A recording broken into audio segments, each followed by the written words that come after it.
રમેશભાઈએ retirement થયા બાદ પોતાના રૂમમાં પણ એસી લગાવી દીધું, જેથી કરીને એ વૃદ્ધ પતિ પત્ની ગરમીથી બચી શકે, કારણ કે એના પુત્રોએ પોતપોતાના રૂમમાં એસી લગાવેલા હતા અને લાઇટ બિલ પિતાના પૈસાથી ભરતા હતા. 1 મહિના પછી 20,000 લાઇટ બિલ આવ્યું એટલે દીકરાઓ ગુસ્સે થઈ ગયા અને તેઓએ રમેશભાઈનું એસી ઉતારીને વેચી નાખ્યું અને તેને ખૂબ જ ગાળો આપવા લાગ્યા અને વૃદ્ધ માતા પિતાને ધાબા પર સુવા મોકલી દીધા.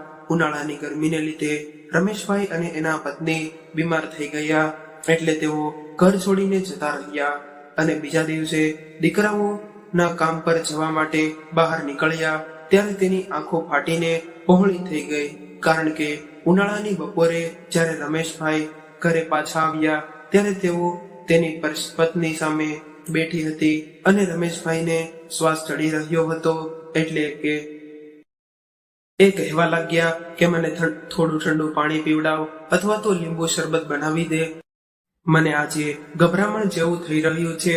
આવું સાંભળીને રમેશભાઈના પત્ની તરત જ ઉભા થયા અને રસોડામાં જઈને લીંબુ શરબત બનાવ્યું અને એને આપી દીધું. લીંબુ શરબત પીધા બાદ એને થોડી શાંતિ મળી, પરંતુ ગરમીને કારણે એનું બીપી લો થવા લાગ્યું હતું, એટલે એ કહેવા લાગ્યા કે હવે મારાથી ગરમી સહન નથી થઈ રહી, પરંતુ આપણે શું કરી શકીએ?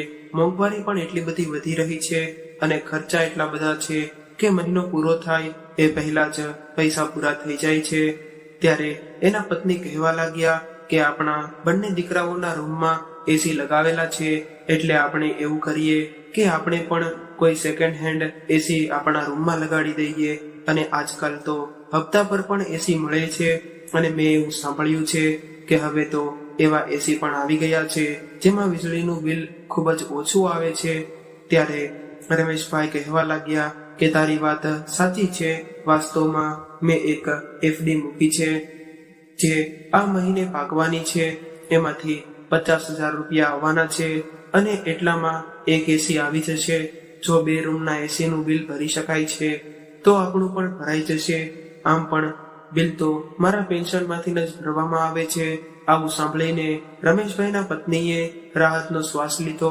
ઘર ખૂબ મોટું હતું અને બંને દીકરાઓના રૂમ પણ ખૂબ જ મોટા હતા અને બંને દીકરાઓએ માત્ર એક બાળક હતા, પરંતુ દીકરાઓએ પોતપોતાના રૂમમાં 2 ટનના એસી લગાવેલા હતા અને તેઓ રાત દિવસ એસી ચાલુ રાખતા હતા.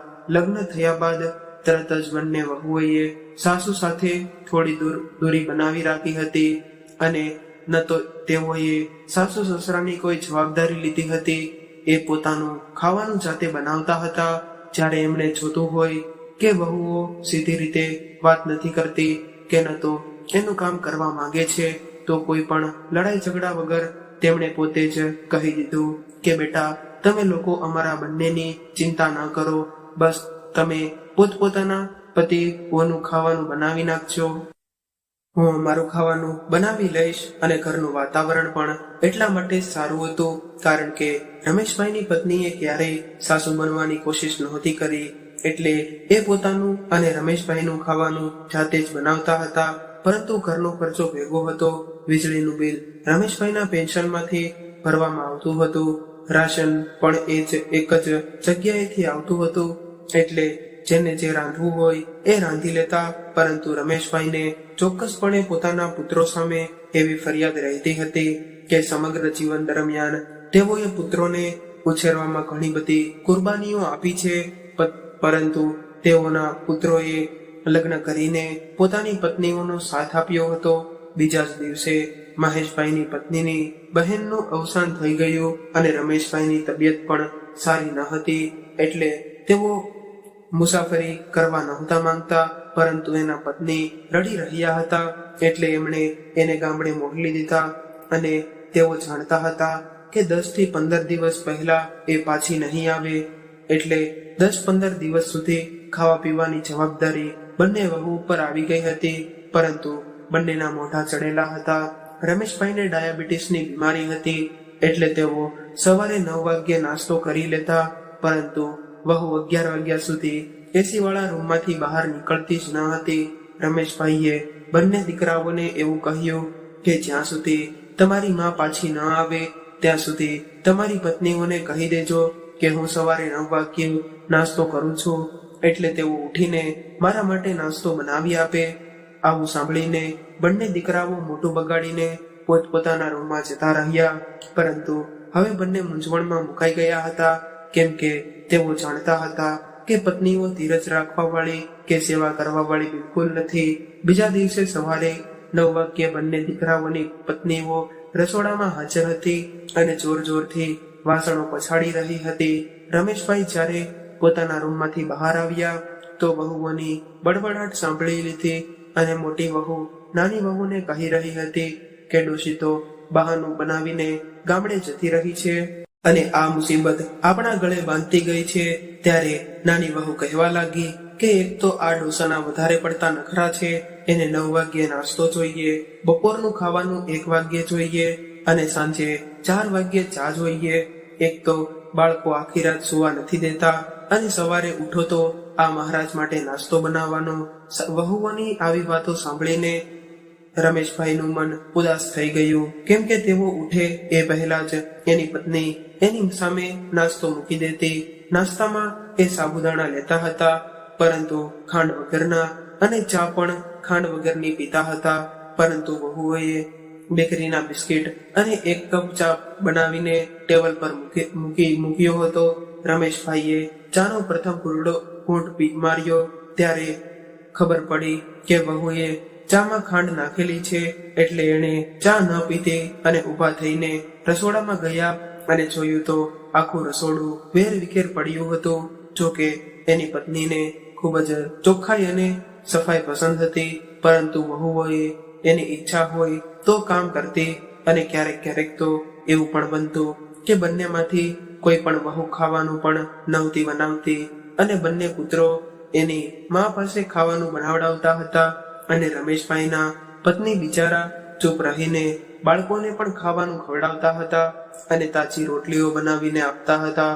આખી જિંદગી એણે રમેશભાઈને તાજી રોટલી બનાવડાવીને ખવડાવી હતી અને કદાચ રાત્રે બનાવેલી રોટલી વધી રહેતી તો તે પોતે સવારે ઉઠીને ખાઈ લેતા, પરંતુ એણે ક્યારેય પણ રમેશભાઈને રાતની વધેલી રોટલી નહોતી આપી. પત્ની અને વહુ તરીકેની તે ફરજ એની પત્નીએ નિભાવી હતી. એનાથી બિલકુલ વિપરીત વહુઓ કામચોર હતી. રમેશભાઈએ રસોડાની વેરવિખેર હાલત જોઈ અને રાતના દુર્ગંધવાળા વાસણો જોયા તો એ ખૂબ જ દુઃખ થવા લાગ્યો. એમણે ફ્રીજમાંથી બ્રેડ લઈને માખણ લગાવીને ખાઈ લીધી અને પાણી પીને પોતાના રૂમમાં આવી ગયા. આજે એને પોતાની પત્નીની ખૂબ જ યાદ આવી રહી હતી, પરંતુ દુઃખની વાત તો એ હતી કે તેઓ એને બોલાવી પણ નહોતા શકતા. બપોરનું ખાવાનું પણ એને વાસી આપવામાં આવ્યું હતું. રાતની રોટલી અને રાતનું જ શાક હતું.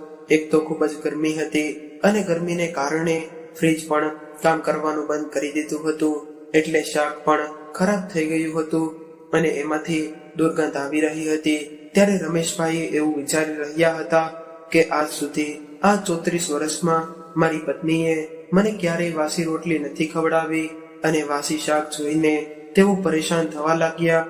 એટલે એમણે રોટલી ત્યાં જ મૂકી દીધી અને વહુને કહેવા લાગ્યા કે મને 1 ગ્લાસ દૂધ આપી દે, મારે આ રોટલી નથી ખાવી. ત્યારે વહુ કહેવા લાગી કે પિતાજી, હમણાં તમારા નખરા ઘણા વધી ગયા છે. મેં તો હમણાં જ રોટલી અને શાક આપ્યું અને હવે તમે દૂધ માંગી રહ્યા છો. રમેશભાઈ આવું સાંભળીને ખૂબ જ ગુસ્સે થઈ ગયા અને કહેવા લાગ્યા કે વહુ, શું તું તારા પિયરમાં તારા પિતાજીને આવું ખાવાનું ખવડાવતી હતી? આ રોટલી તો જો, આમાંથી કેટલી દુર્ગંધ આવી રહી છે.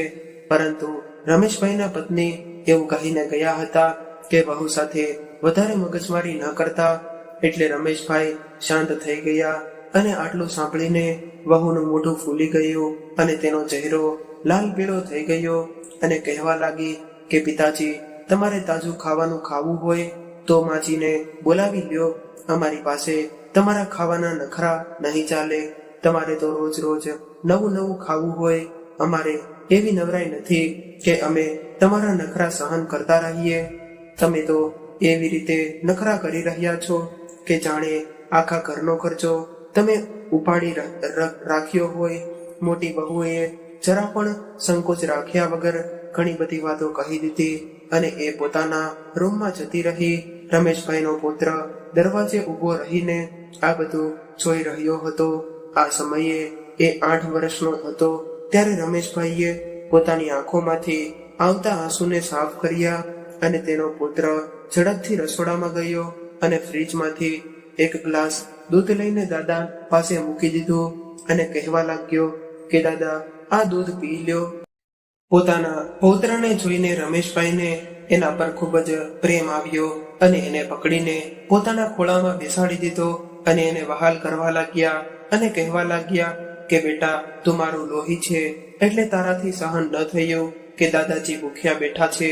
ત્યારે પૌત્ર પણ દાદાની છાતીએ વળગી ગયો અને કહેવા લાગ્યો કે દાદા, તમે ચિંતા ન કરો, જ્યારે મારી મમ્મી વૃદ્ધ થશે ત્યારે હું પણ મારી પત્નીને એવું કહીશ કે મારી મમ્મીને વાસી ખાવાનું આપ. પુત્ર જાણે કે એના દાદાને ખુશ કરવા માંગતો હોય એવી રીતે વાતો કરવા લાગ્યો. એટલે રમેશભાઈના ચહેરા પર સ્મિત આવી ગયું. આમ પણ બાળકોની વાતો એવી જ હોય છે કે કોઈ પણ વ્યક્તિને આનંદિત કરી દે છે. હવે સાંજ પડી ગઈ એટલે દીકરાઓ પણ ઘરે આવી ગયા અને ખાવાનું ડાઇનિંગ ટેબલ પર મૂકવામાં આવ્યું. આજે તો કંઈક વિચિત્ર શાક બનાવેલું હતું. જોકે મટર પનીર બનાવવામાં આવ્યું હતું, પરંતુ પનીરમાં ડુંગળી તરતી હોય એવું લાગી રહ્યું હતું.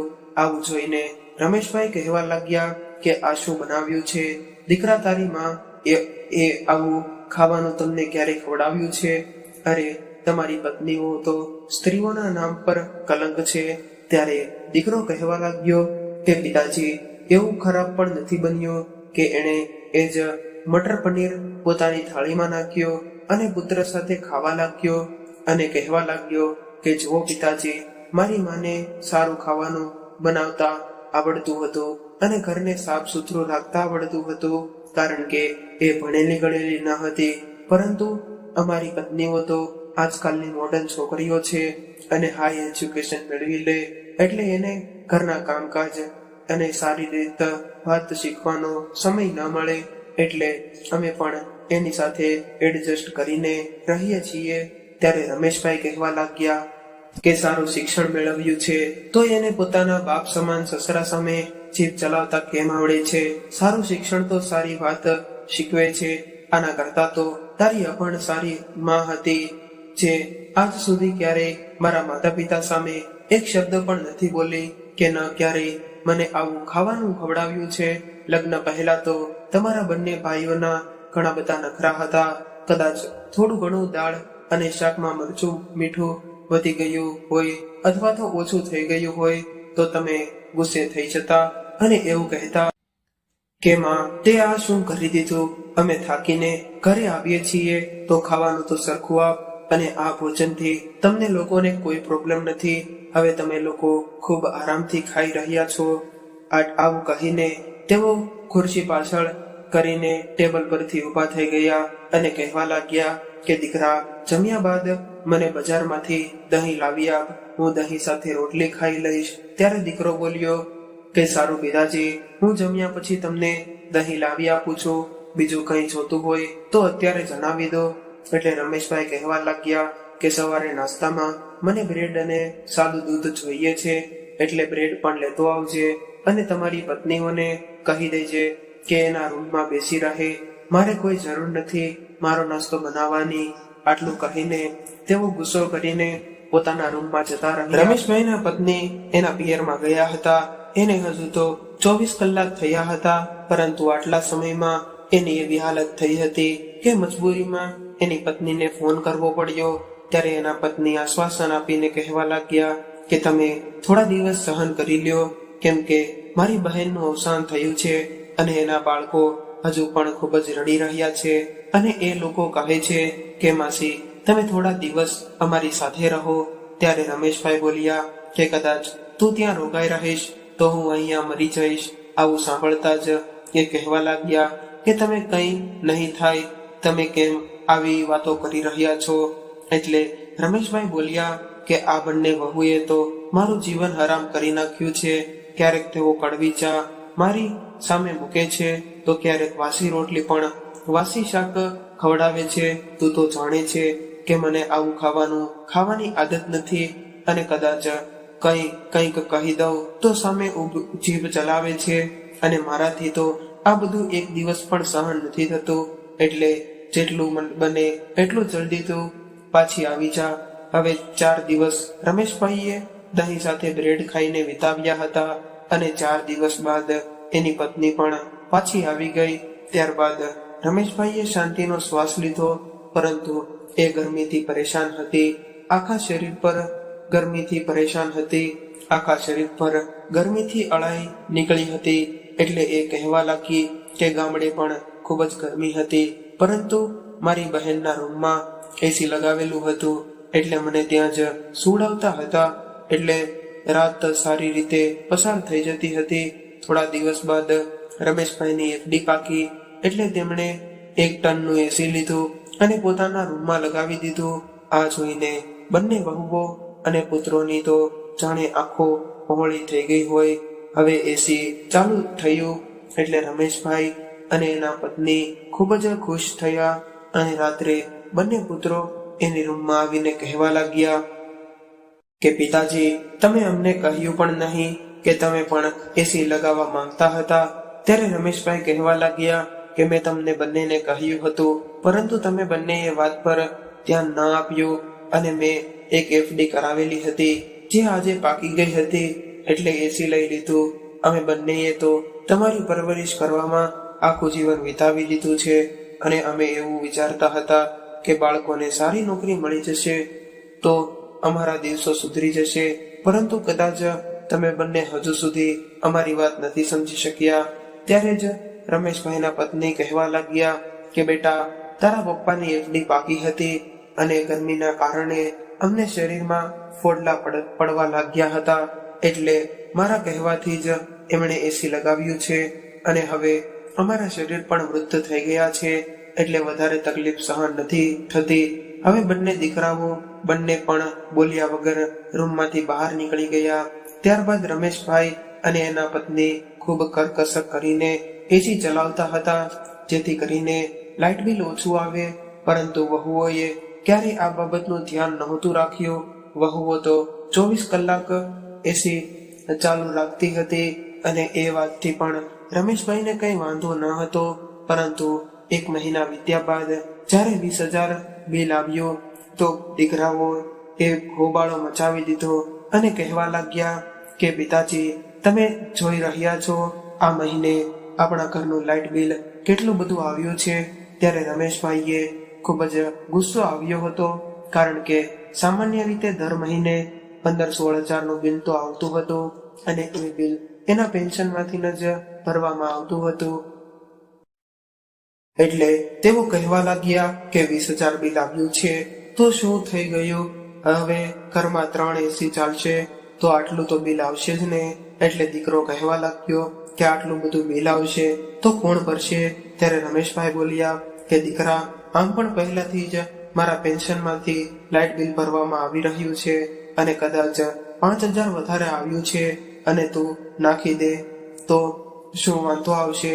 ત્યારે દીકરો કહેવા લાગ્યો કે પિતાજી, મારે એવી કોઈ લોટરી નથી લાગી કે 5,000 રૂપિયા બિલ ભરી શકું. ખૂબ જ મુશ્કેલીઓથી ઘરના ખર્ચા પૂરા થાય છે, અને મારો દીકરો મોંઘી સ્કૂલમાં ભણી રહ્યો છે, એટલે આટલું બધું બિલ તો હું નહીં ભરી શકું. એટલે રમેશભાઈ બોલ્યા કે હું છેલ્લા ઘણા વર્ષોથી મારા પેન્શનમાંથી તમારા બંનેના રૂમના એસીના બિલ ભરી રહ્યો છું, અને હું ખુદ ગરમી સહન કરતો રહ્યો છું, અને હવે જ્યારે મારો વારો આવ્યો તો તમે લોકો આટલું નહીં કરી શકો. દીકરા, હવે તમારો ખર્ચો તમે ખુદ ઉઠાવવા શીખો, અને વીજળીનું બિલ પણ તમે પોતાનું ભરી દેજો. હું મારું બિલ ભરી દઈશ, અને બાકી રહી રાશનની વાત, તો મારું પેન્શન 20,000 આવે છે, એટલે એનાથી જ હું મારું અને મારી પત્નીનું ગુજરાન ચલાવી લઈશ. આટલું સાંભળતા જ દીકરાઓ ભડકી ગયા, અને કહેવા લાગ્યા કે પિતાજી, આવું કરવું હોય તો તમે તમારા ઘરની વ્યવસ્થા અલગ કરો, અને અહીંથી જવાની તૈયારી કરો. આવું સાંભળીને રમેશભાઈને ખૂબ જ ગુસ્સો આવી ગયો, અને એ કહેવા લાગ્યા કે હું મારું ઘર છોડીને શા માટે જાઉં. ત્યારે બંને દીકરા ગુસ્સો કરીને પિતાજીને મારવા માટે આગળ વધ્યા. એટલે રમેશભાઈને પત્નીએ કહ્યું કે અરે નાલાયકો, તમને શરમ નથી આવતી? તમારા બાપને મારવા આવી રહ્યા છો. ત્યારે દીકરાઓએ માને પણ ધક્કો મારી દીધો. એટલે એ બિચારી જમીન પર પડી ગઈ. ત્યારબાદ પિતાનો હાથ પકડીને એક લાફો મારી દીધો અને કહેવા લાગ્યા કે આ ઘર તમારું એકલાનું નથી, અમારું પણ છે. એટલે અમારી સાથે માથાકૂટ કરવાની કોશિશ નહીં કરતા અને અમે આટલું બધું બિલ નહીં ભરી શકીએ અને તમારી એફડી બાકી હતી તો એ પૈસા અમને આપવા જોઈએ. અમે આમ પણ ઘરના ખર્ચાઓથી ખૂબ જ પરેશાન છીએ. ત્યારે નાનો દીકરો કહેવા લાગ્યો કે ભાઈ, એ બધું રહેવા દે અને ચાલ આ એસી ઉતારી લે, એટલે અને વેચી નાખીએ. અને આમ પણ નવું એસી છે એટલે આસાનીથી વેચાઈ જશે અને આ બંનેને પતરાવાળા રૂમમાં નાખી દઈએ. આ વૃદ્ધ ડોસા ડોસી બાકીનો સમય પણ ત્યાં રહીને વિતાવશે તો સારું રહેશે. ત્યારબાદ બંને દીકરાઓએ એનો સામાન પતરાવાળા રૂમમાં નાખી દીધો, જ્યાં ન તો પંખો હતો કે ન તો લાઈટ હતી. અને એવું કહ્યું કે તમે ઉપર જઈને સુઈ જાઓ અને આ એસી ઉતારીને વેચી નાખીશું. ત્યારે રમેશભાઈ અને તેના પત્ની ખૂબ જ રડવા લાગ્યા અને પોતાના સંતાનો માટે બલિદાન આપતા આપતા વૃદ્ધાવસ્થામાં પહોંચી ગયા હતા. હવે એને શાંતિથી પોતાનું જીવન જીવવાનો સમય હતો, પરંતુ એના સંતાનોએ તો એનું જીવન મુશ્કેલી બનાવી દીધું હતું. હવે બંને પતિ પત્ની ઉદાસ થઈને ઉપર ગયા તો ખૂબ જ ગરમી હતી અને નીચા આખા ઘર પર બંને દીકરાઓએ કબજો કરી લીધો હતો અને એના રૂમને પણ તાળું મારી દીધું હતું, જેથી તેઓ ક્યારેય તેના રૂમમાં ન આવી શકે. 2 દિવસ બાદ રાત્રે બંને પતિ પત્ની ઘરમાંથી નીકળી ગયા અને જ્યારે બંને પુત્રોએ જોયું કે એના માતા પિતા ઘર છોડીને નીકળી ગયા છે તો તેને કોઈ પણ પ્રકારનો ફરક ન પડ્યો, પરંતુ તેઓ તો ખૂબ ખુશ થયા કે હવે આખા ઘર પર કબજો કરી શકીશું. પરંતુ બીજા દિવસે જ્યારે ઓફિસે જવા માટે તૈયાર થઈને ઓફિસે પહોંચ્યા તો તેના બોસે કંપની બંનેને નોકરીમાંથી કાઢી મૂક્યા અને એના બોસે મોટા દીકરાને એવું કહ્યું કે તે તારી ખૂબ જ મહત્વપૂર્ણ ફાઇલ ગુમાવી દીધી છે અને એને કારણે મને લાખો રૂપિયાનું નુકસાન થયું છે અને એટલે જ તે હું તને નોકરીમાંથી કાઢું છું. ત્યારબાદ નાના દીકરાને એવું કહ્યું કે મેં તને પૈસાની હેરાફેરી કરતા જોયો છે. આવું કહીને એને પણ નોકરીમાંથી કાઢી મૂક્યો. હવે બંને ભાઈઓએ નોકરી ગુમાવી દીધી હતી કારણ કે એણે એના માતા પિતાનું દિલ દુભાવ્યું હતું, એટલે આવું થવાનું જ હતું. હવે બંને રડતા રડતા પાછા ઘરે આવી ગયા. જ્યારે એની પત્નીઓએ આ વાતની જાણ થઈ તો તે પણ પરેશાન થઈ ગઈ. એટલે બંને ભાઈ પોતાની પત્નીઓને ગાળો આપીને કહેવા લાગ્યા કે તમારા કારણે અમે અમારા માતા પિતાને ઘરની બહાર નીકાળવા માટે મજબૂર કર્યા છે અને આજે આપણે આવી પરિસ્થિતિમાં પહોંચી ગયા છીએ. હવે રમેશભાઈ અને એના પત્ની ગામડે જતા રહ્યા હતા. રમેશભાઈની પત્નીની બહેનનું અવસાન થયું હતું. એનો પુત્ર ખૂબ જ સારો હતો, એટલે એણે આ બંને પતિ પત્નીને પોતાના ઘરે પોતાના માતા પિતાની જેમ સાચવી લીધા અને એની સેવા કરવા લાગ્યો.